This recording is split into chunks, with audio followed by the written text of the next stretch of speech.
Assalamualaikum warahmatullahi wabarakatuh. Perkenalkan, nama saya Fadil Agus Haryanto dengan NIM D20197067.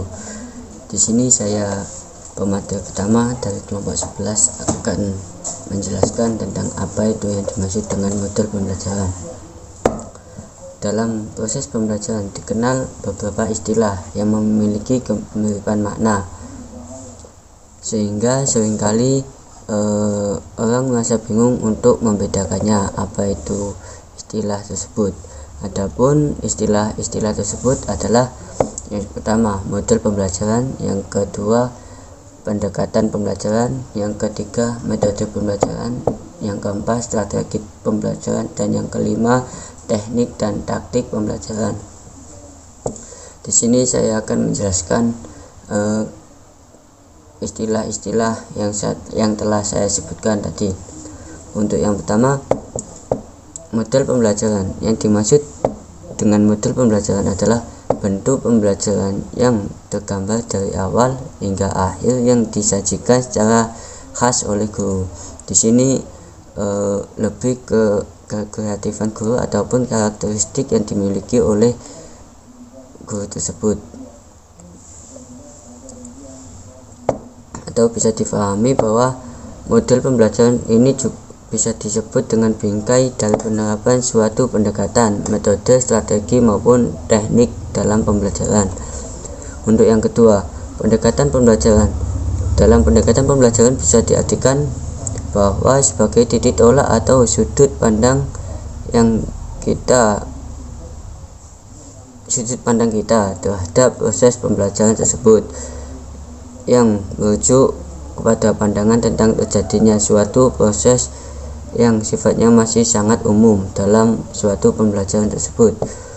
Untuk yang ketiga, yaitu metode pembelajaran. Metode pembelajaran adalah cara yang akan digunakan untuk mengimplementasikan suatu rencana yang sudah disusun dalam bentuk kegiatan yang nyata dan yang akan mencapai tujuan pembelajaran. Untuk yang keempat, yaitu strategi ataupun teknik dalam pembelajaran. Yang dimaksud dalam strategi atau teknik pembelajaran adalah cara yang dilakukan suatu pendidik dalam mengimplementasikan suatu metode secara spesifik. Bisa difahami dalam strategi dan teknik pembelajaran ini adalah cara yang digunakan dalam menyampaikan metode. Berhasil atau tidaknya metode tergantung dalam strategi dan teknik yang kita akan gunakan.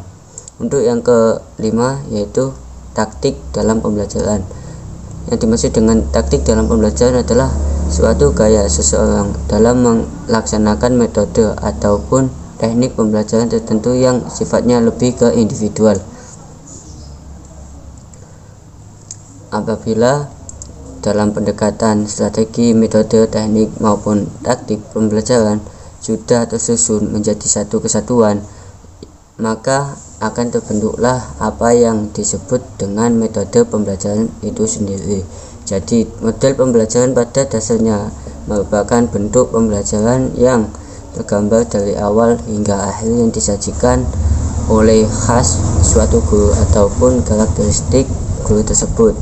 Dengan kata lain, metode pembelajaran merupakan bungkus atau bingkai dari penerapan suatu pendekatan, metode, strategi dan teknik pembelajaran itu sendiri. Sekian itu penjelasan singkat dari saya, yang selanjutnya akan dilanjutkan oleh teman saya. Dari saya, kurang lebihnya mohon maaf. Wassalamualaikum warahmatullahi wabarakatuh. Assalamualaikum warahmatullahi wabarakatuh. Nama saya Nur Faiza dengan NIM T20197060. Di sini saya akan menjelaskan tentang macam-macam model pembelajaran. Nah, yang pertama, model pembelajaran langsung. Pembelajaran langsung dapat didefinisikan sebagai model pembelajaran di mana guru mentransformasikan informasi atau keterampilan secara langsung kepada peserta didik. Nah, pembelajaran berorientasi pada tujuan dan distruktur oleh guru. Nah, menurut Kilen dalam Diknas, pembelajaran langsung atau direct instruction merujuk pada berbagai teknik pembelajaran ekspositori atau pemindahan pengetahuan dari guru kepada murid secara langsung. Nah, misalnya melalui ceramah, demonstrasi, dan tanya jawab yang melibatkan seluruh kelas. Nah, pendekatan dalam model pembelajaran ini berpusat pada guru. Dalam hal ini, guru menyampaikan isi materi pelajaran dalam format yang sangat terstruktur. Nah, mengarahkan kegiatan para peserta didik dan mempertahankan fokus pencapaian akademik. Depdiknas menyebutkan bahwa tujuan utama pembelajaran langsung adalah untuk memaksimalkan penggunaan waktu belajar peserta didik. Nah, yang kedua yaitu model pembelajaran berbasis masalah. Pembelajaran berdasarkan masalah merupakan pendekatan yang efektif untuk pengajaran proses berpikir tingkat tinggi. Pembelajaran ini membantu siswa untuk memproses informasi yang sudah jadi dalam benaknya dan menyusun pengetahuan mereka sendiri tentang dunia sosial dan sekitarnya.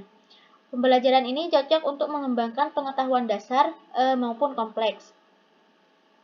Pembelajaran berdasarkan masalah memiliki tujuan sebagai berikut. Yang pertama, membantu siswa mengembangkan keterampilan berpikir dan keterampilan pemecahan masalah. Yang kedua, belajar peranan orang dewasa yang autentik. Yang ketiga, menjadi pembelajaran yang mandiri. Yang ketiga yaitu model pembelajaran pendidikan matematika realistik Indonesia. Pendidikan matematika realistik Indonesia adalah suatu pendekatan pembelajaran matematika yang mengungkapkan pengalaman dan kejadian yang dekat dengan siswa sebagai sarana untuk memahamkan persoalan matematika. Anwar menyatakan bahwa PMRI adalah satu pendekatan pembelajaran matematika yang coba menggunakan pengalaman dan lingkungan siswa sebagai alat bantu mengajar primer. Pendekatan PMRI adalah suatu pendekatan pembelajaran matematika yang dekat dengan kehidupan nyata siswa sebagai sarana untuk meningkatkan pemahaman dan daya nalar. Yang keempat yaitu model pembelajaran konstekstual. Pembelajaran kontekstual atau Contextual Teaching and Learning atau CTL merupakan konsep pembelajaran yang menekankan pada keterkaitan antara materi pembelajaran dengan dunia kehidupan siswa secara nyata, sehingga siswa mampu menghubungkan dan menerapkan kompetensi dalam kehidupan sehari-hari. Nur Hadi mengemukakan pentingnya lingkungan belajar dalam pembelajaran konstekstual sebagai berikut. Yang pertama, belajar efektif itu dimulai dari lingkungan belajar yang berpusat pada siswa. Yang kedua, pembelajaran harus berpusat pada bagaimana cara siswa menggunakan pengetahuan baru mereka. Strategi belajar lebih dipentingkan dibandingkan hasilnya. Yang ketiga, umpan balik amat penting bagi siswa yang berasal dari proses penilaian yang benar. Yang keempat, menumbuhkan komunitas belajar dalam bentuk kerja kelompok itu penting. Yang kelima yaitu model pembelajaran mencari pasangan atau index curve math. Menurut Zaini, model pembelajaran ini adalah model pembelajaran yang cukup menyenangkan, digunakan untuk mengulang materi yang telah diberikan sebelumnya. Materi baru pun tetap bisa diajarkan dengan catatan peserta didik diberi tugas mempelajari topik yang akan diajarkan terlebih dahulu, sehingga peserta didik ketika masuk ruangan kelas sudah memiliki bekal pengetahuan. Nah, dengan model pembelajaran ini, peserta didik dapat belajar aktif dan berjiwa mandiri. Nah, walaupun dilakukan dengan cara bermain, model pembelajaran ini dapat merangsang peserta didik untuk melakukan aktivitas belajar secara bertanggung jawab dan disiplin, sehingga tujuan pembelajaran dapat tercapai dan prestasi belajar dapat meningkat. Yang keenam, yaitu model pembelajaran kooperatif. Istilah pembelajaran kooperatif dalam pengertian bahasa asing adalah cooperative learning. Menurut Saputra dan Rudianto, pada hakikatnya metode pembelajaran kooperatif merupakan metode atau strategi pembelajaran gotong royong yang konsepnya hampir tidak jauh berbeda dengan metode pembelajaran kelompok. Nah, pembelajaran kooperatif berbeda dengan metode pembelajaran kelompok. Ada unsur dasar pembelajaran kooperatif yang membedakan dengan pembelajaran kelompok yang dilakukan asal-asalan. Pelaksanaan prinsip dasar pokok sistem pembelajaran kooperatif dengan benar akan memungkinkan guru mengelola kelas dengan lebih efektif. Pembelajaran kooperatif proses pembelajarannya tidak harus belajar dari guru kepada siswa, tapi siswa dapat saling membelajarkan sesama siswa lainnya. Selanjutnya akan dijelaskan oleh teman saya.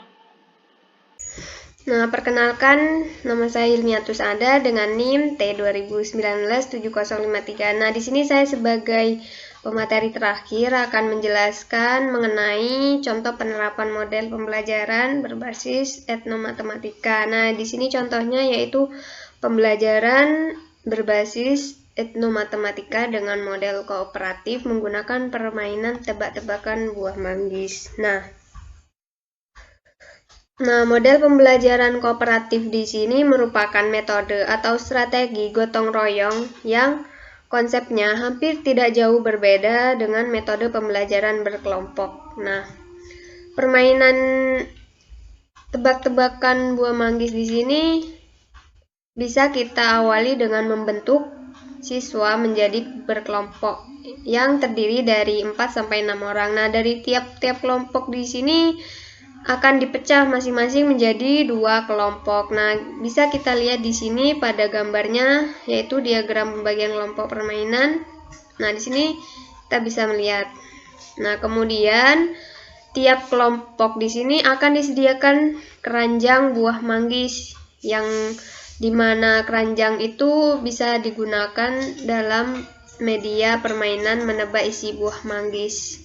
Nah, kemudian dalam permainan tebak-tebakan buah manggis di sini dapat digunakan untuk memahamkan konsep penjumlahan, yang dimana konsep penjumlahan di sini bisa kita ajarkan pada siswa kelas 1 sekolah dasar. Nah, konsep permainan ini didasarkan pada definisi penjumlahan. Nah, secara umum konsep penjumlahan di sini dapat didefinisikan melalui antar himpunan. Nah, kita bisa lihat gambar di sini.